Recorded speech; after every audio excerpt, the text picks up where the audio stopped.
أعوذ بالله من الشيطان الرجيم. بسم الله الرحمن الرحيم.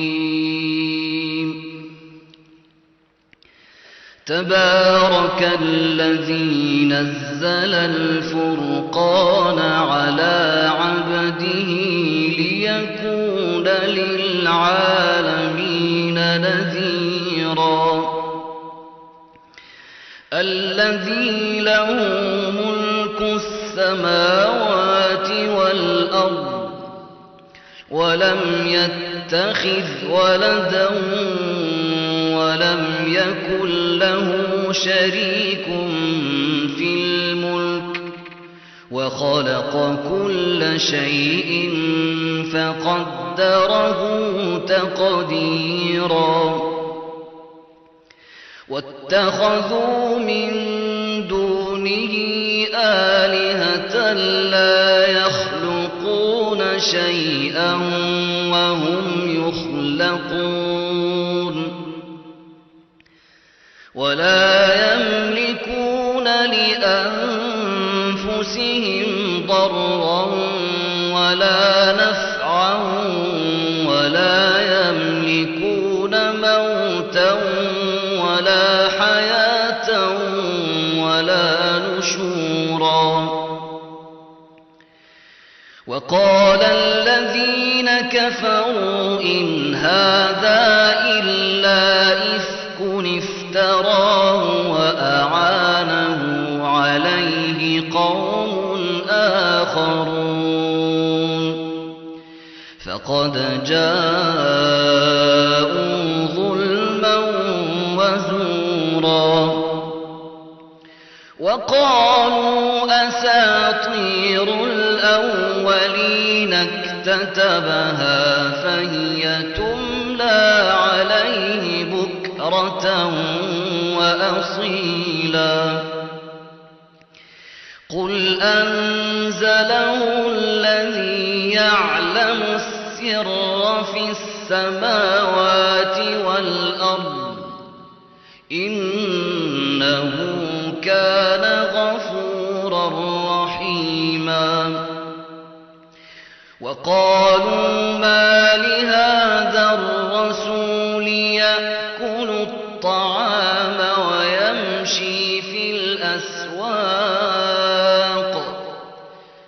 ويمشي في الأسواق لولا أنزل إليه ملك فيكون معه نذيرا.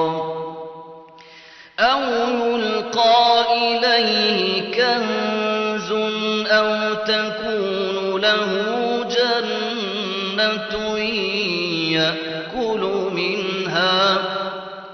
وقال الظالمون إن تتبعون إلا رجلا مسحورا.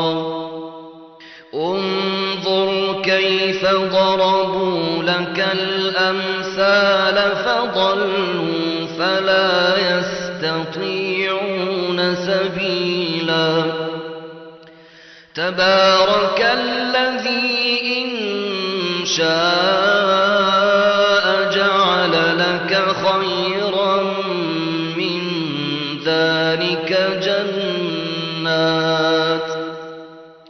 جنات تجري من تحتها الأنهار ويجعل لك قصورا. بل كذبوا بالساعة وأعتدنا لمن كذب بالساعة سعيرا. إذا رأتهم من مكان بعيد سمعوا لها تغيظا وزفيرا.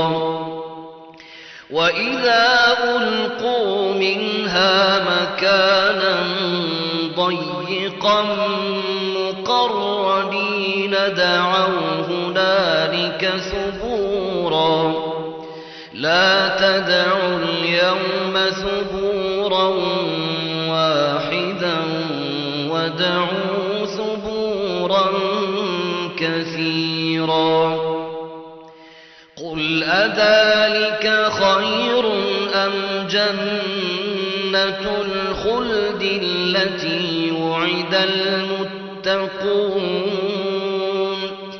كانت لهم جزاء ومصيرا لهم فيها ما يشاءون خالدين كان على ربك وعدا مسئولا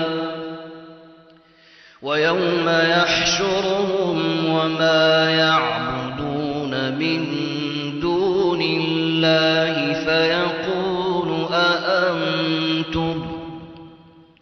فيقول أأنتم أضللتم عبادي هؤلاء أم هم ضلوا السبيل قالوا سبحانك ما كان ينبغي لنا أن نتخذ من دونك من أولياء ولكن متعتهم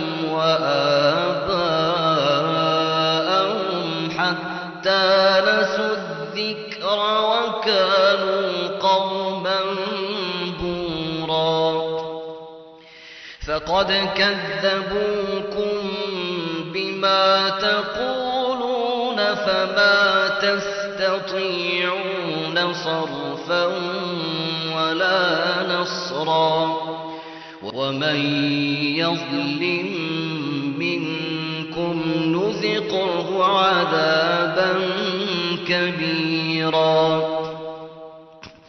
وما أرسلنا قبلك من المرسلين إلا إنهم ليأكلون الطعام ويمشون في الأسواق وجعلنا بعضكم لبعض فتنة أتصبرون وكان ربك بصيرا